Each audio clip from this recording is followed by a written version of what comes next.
Shalom Bapak dan Ibu. Dalam minggu Advent yang keempat ini kita melihat dan merenungkan firman Tuhan dari kitab Roma pasal 16 ayat 25 sampai ayatnya yang ke-27. Dan sebelumnya kita berdoa. Kami rindu kasih-Mu ya Tuhan. Kami mohon urapan-Mu pada saat ini, karena kami akan membaca dan merenungkan sabda-Mu. Dalam nama Yesus kami berdoa, amin. Saya membaca Bapak dan Ibu di bawah perikop, segala kemuliaan bagi Allah. Bagi Dia yang berkuasa menguatkan kamu menurut Injil yang kumasyurkan dan pemberitaan tentang Yesus Kristus sesuai dengan pernyataan rahasia yang didiamkan berabad-abad lamanya, tetapi yang sekarang telah dinyatakan dan yang menurut perintah Allah yang abadi telah diberitakan oleh kitab-kitab para nabi kepada segala bangsa untuk membimbing mereka kepada ketaatan iman. Bagi Dia satu-satunya Allah yang penuh hikmat, oleh Yesus Kristus segala kemuliaan sampai selama-lamanya. Amin.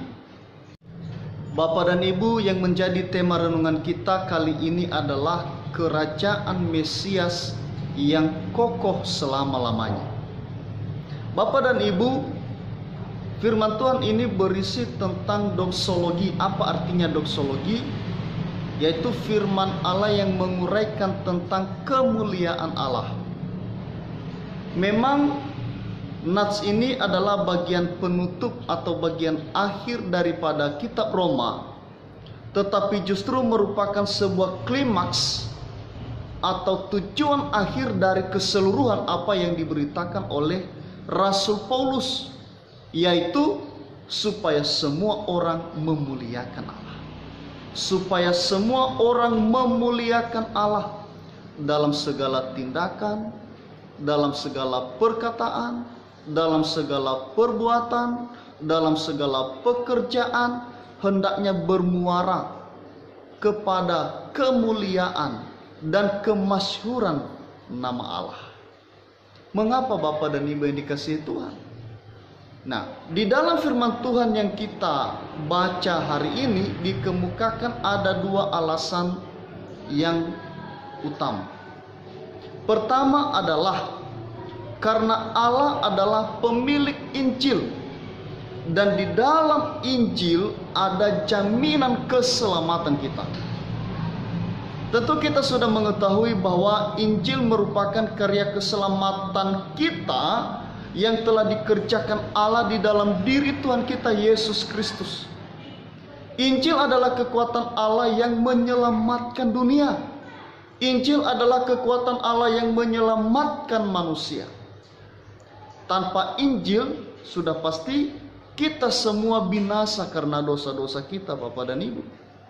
Tak ada seorang pun di antara kita yang tidak berdosa. Tak ada seorang pun di antara kita yang hidup sempurna di dalam kebenaran. Atau adakah di antara Bapak Ibu yang berani bersaksi dan menyatakan telah hidup suci, telah hidup benar di hadapan Tuhan? Saya percaya tidak ada yang berani unjuk tangan. Ya, kecuali barangkali bila ada farisi-farisi masa kini. Nah, jadi sekali lagi Bapak dan Ibu yang dikasihi Tuhan, tanpa Injil, tanpa Yesus Kristus, maka kita semua akan binasa. Nah, tetapi di dalam anugerah terindah, yaitu keselamatan yang dibawa oleh Tuhan kita Yesus Kristus, kita menjadi selamat. Kita tertebus dari segala hukuman dosa dan pelanggaran kita. Bapak Ibu, ada hal yang menarik di dalam firman Tuhan yang kita baca hari ini, di mana Paulus mengatakan bahwa Injil atau karya keselamatan yang ia masyurkan merupakan pernyataan rahasia yang didiamkan selama berabad-abad Apa maksudnya Bapak dan Ibu yang dikasihi Tuhan? Nah, sebagaimana kita ketahui bahwa keberadaan Yesus adalah dari kekal hingga kekal. Ia sebenarnya telah ada bahkan jauh sebelum dunia dijadikan. Namun ribuan tahun kemudian, berita tentang kedatangan Yesus baru mulai dinubuatkan, yaitu pada masa Nabi Yesaya, Bapak Ibu. Nubuat itu disampaikan oleh para nabi, dicatat di dalam kitab-kitab, dan hanya diperdengarkan saja secara terus-menerus. Ya, hanya diperdengarkan saja secara terus-menerus. Abad berganti abad, generasi berganti ke generasi berikutnya. Kedatangan Mesias hanya diberitakan, hanya disampaikan secara lisan saja. Sampai ada yang bosan menunggu dan menantikan berita itu, Bapak Ibu yang dikasihi Tuhan. Nah, di nats ini Bapak dan Ibu, Paulus mengatakan, tetapi hal itu kini telah dinyatakan. Berita Injil yang telah disembunyikan, dalam tanda petik ya, selama berabad-abad lamanya, kini telah dinyatakan. Dan itulah Injil yang ia maksudkan di dalam nats ini, Bapak dan Ibu yang dikasihi Tuhan. Injil dari kata Yunaninya evangelion, artinya kabar baik, kabar sukacita, kabar keselamatan, yaitu Yesus datang ke dunia dalam wujud manusia. Itulah yang dikatakan di dalam firman Tuhan, Immanuel, ya. Tuhan berada di tengah-tengah kita, Tuhan beserta dengan kita, ya. Kita melihat dengan mata kepala kita sendiri, Bapak dan Ibu yang dikasihi Tuhan. Jadi bukan lagi rahasia, bukan lagi hal yang tersembunyi. Keselamatan itu langsung kita lihat dengan mata kepala sendiri, dan damai yang dibawa dirasakan langsung oleh orang-orang yang menantikan Dia dan percaya kepadanya. Itulah yang Simeon ya sampaikan di dalam Injil Lukas pasal 2 ayat 29 sampai ayat yang ke-30. Sekarang Tuhan, biarlah hamba-Mu ini pergi dalam damai sejahtera, sesuai dengan firman-Mu, sebab mataku telah melihat keselamatan yang daripada-Mu. Sungguh luar biasa kan Bapak dan Ibu yang dikasihi Tuhan. Damai surgawi itu ya, ketika dirasakan oleh Simeon, ketika ia melihat dengan matanya sendiri keselamatan yang berasal dari Allah, Mesias yang telah lama dinantikan itu, yang mengatakan, ya, sekarang ya Tuhan, biarlah hamba-Mu ini pergi dalam damai sejahtera. Oh hausa ai dedenya ba amate. Tenga ameta usa ai khnya ba amate, so khnya ba ahono dede meno ila hernia wangurifi ande si otarai lobala. Daudadanya sinomangila sinomanema wahau dede lefa atau lefangi badede ba fef ngaba-ngaba lo hada ia ba afu ya ba lehadei to bali fo ba ageni ha adre ba bangondasi lo balan. Nah, Bapak dan Ibu yang dikasihi Tuhan, itulah sebabnya ada banyak para teolog yang mengatakan bahwa Natal adalah saat di mana Allah berhenti untuk berteori, saat di mana Allah berhenti untuk berjanji. Dan Natal itu adalah saat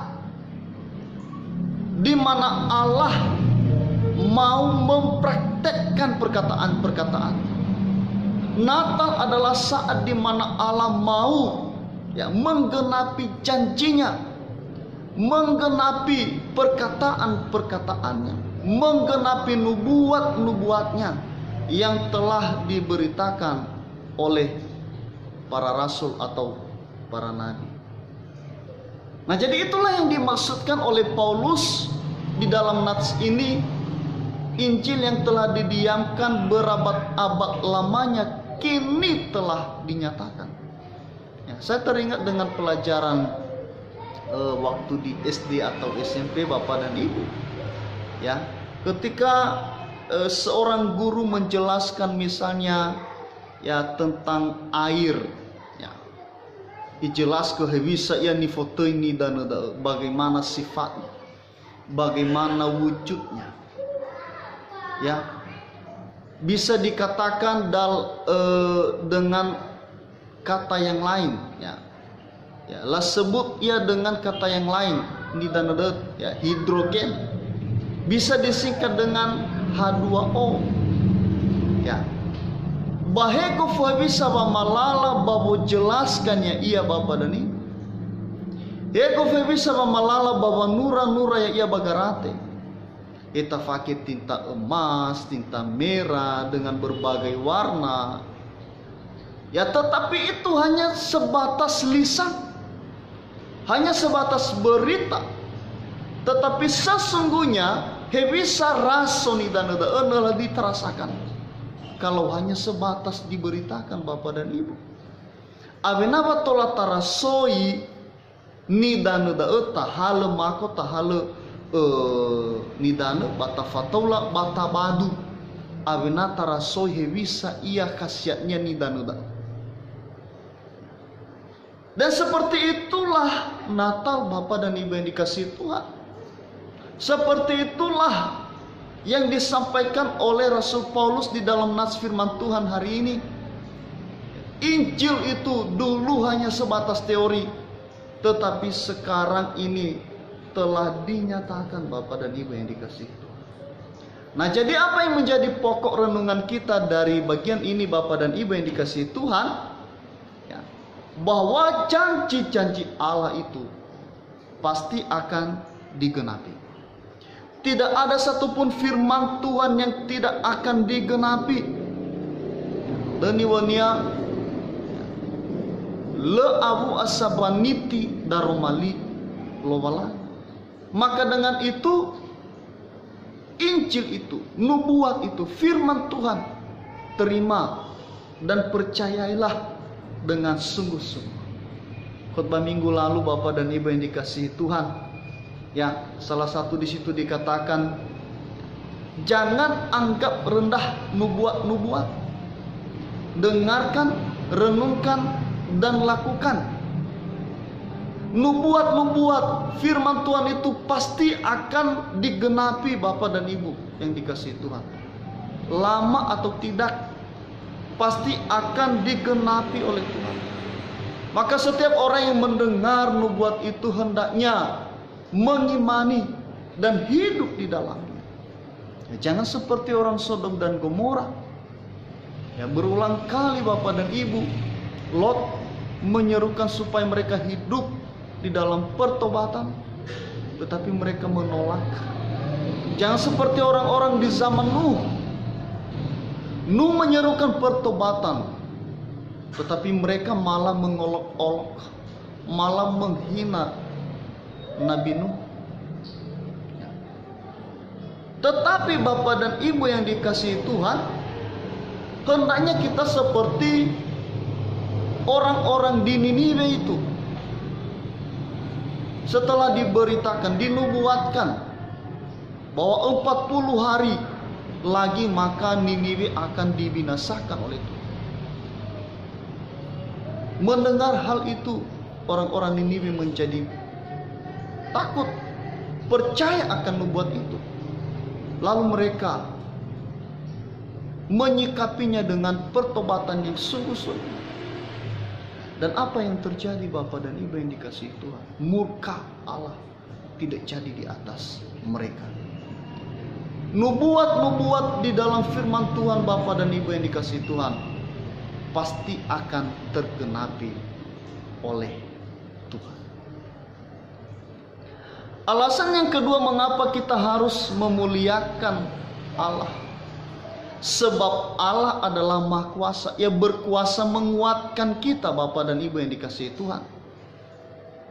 Bapak dan Ibu, hari-hari ini kita perlu dikuatkan oleh Injil. Karena apa? Karena perjalanan hidup kita tidak selalu mulus. Kita pasti mengalami goncangan. Ada masa-masa yang sulit yang harus kita hadapi.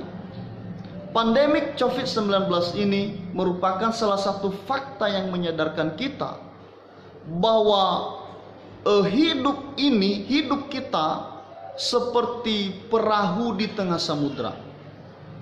Hidup kita seperti perahu di tengah lautan yang luas.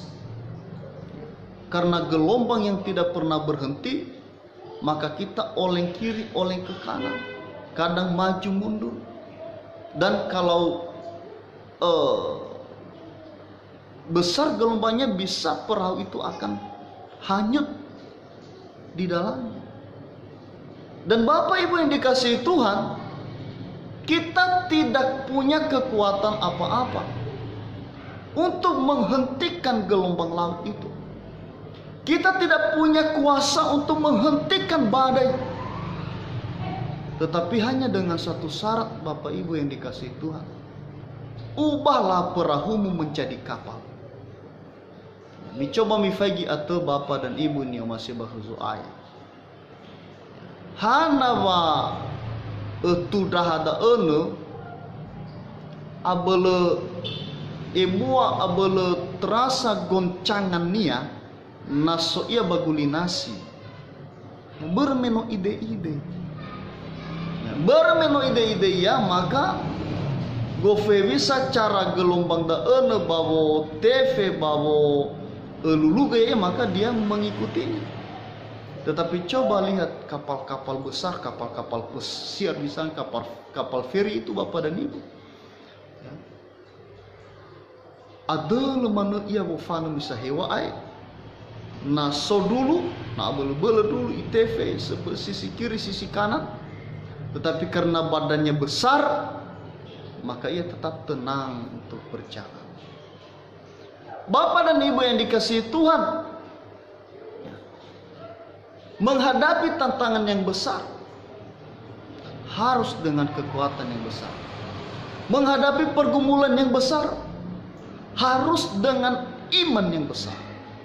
Itulah yang saya maksudkan di dalam renungan ini, Bapak dan Ibu yang dikasihi Tuhan. Ubah perahumu menjadi kapal. Kita perlu memperlengkapi diri Bapak dan Ibu dengan firman Tuhan, memperlengkapi diri dengan nubuat-nubuat, dengan Injil. Ya.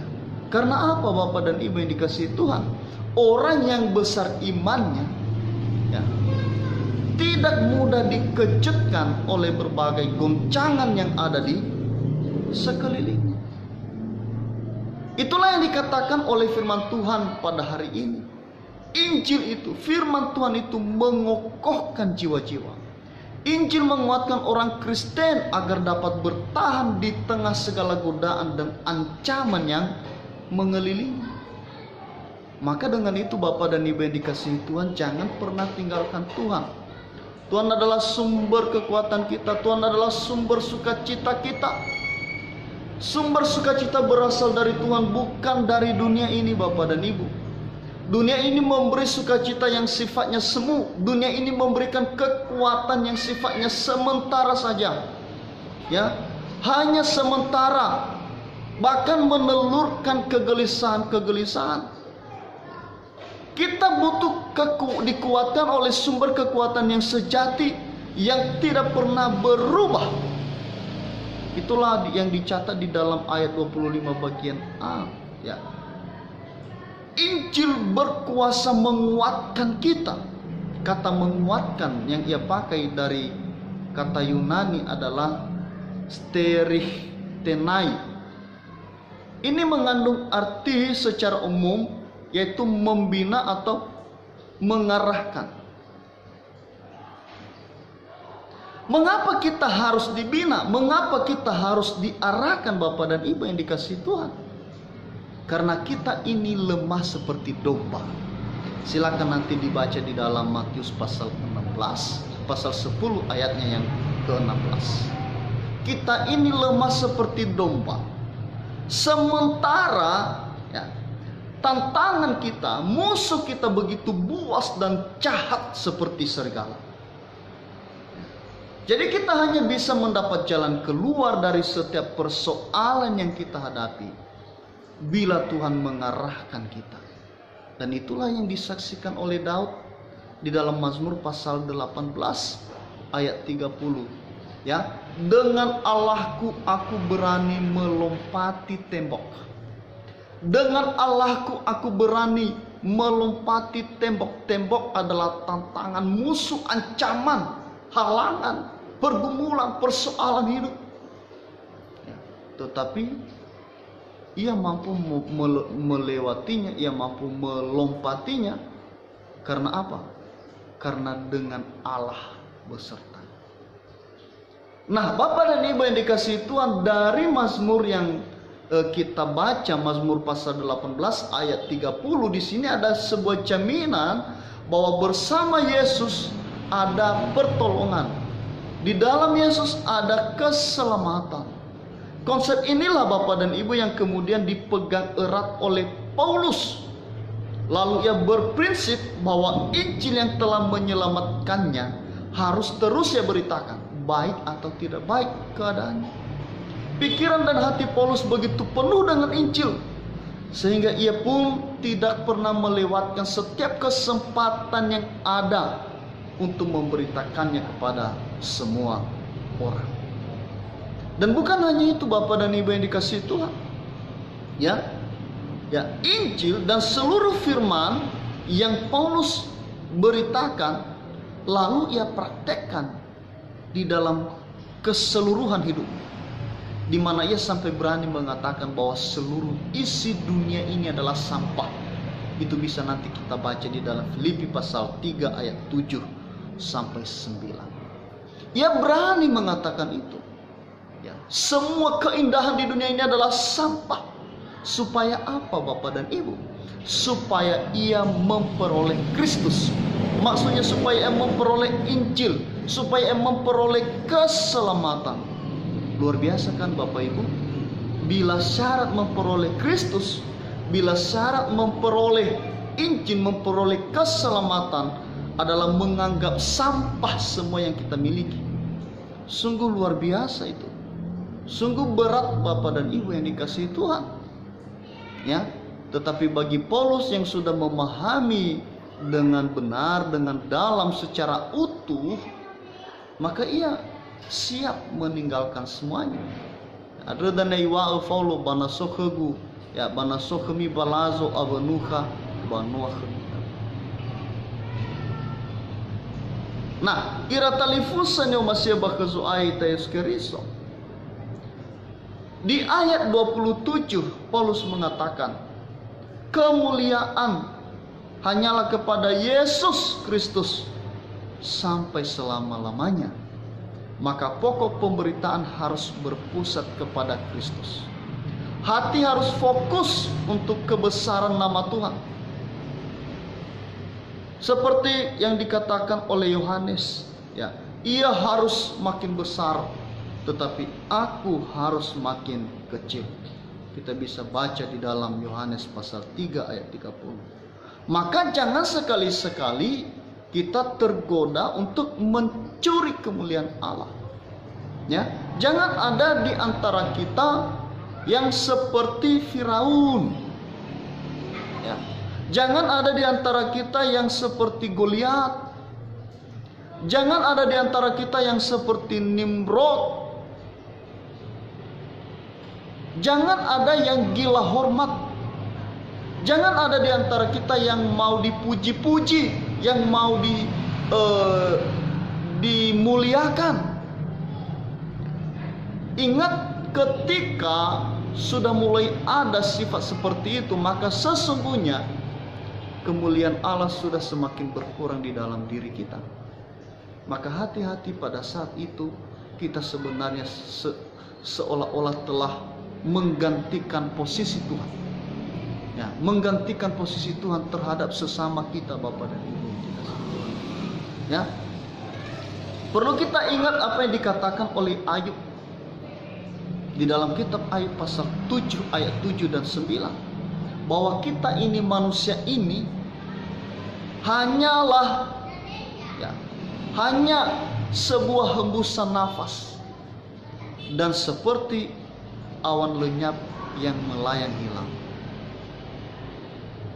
Itulah kita Bapak dan Ibu, hanya sebuah hembusan nafas.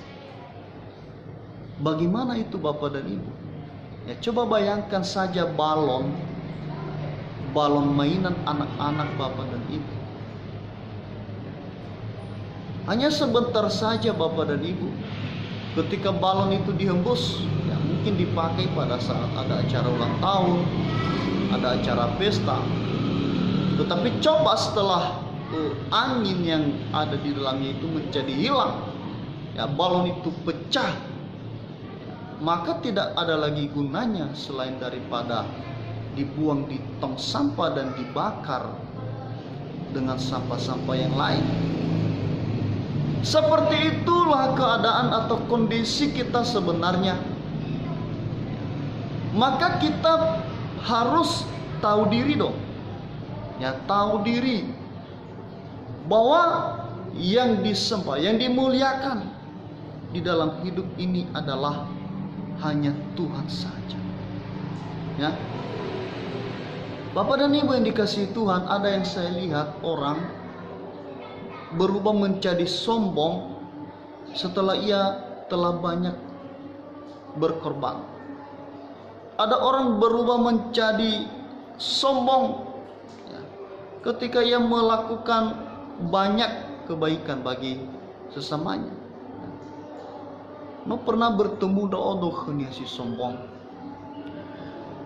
Atau memu bangun gereja kami ba si mane pengeluaran ba si mane ni beek ya. Ba ya aga nga utama ziofana tuhare sama sido ya gereja de ba. Ada dania maigi mana do na susodo no siki bau ibu ya ya so masih mangokhe ke bah gereja. Ini kan salah satu bentuk kesombongan.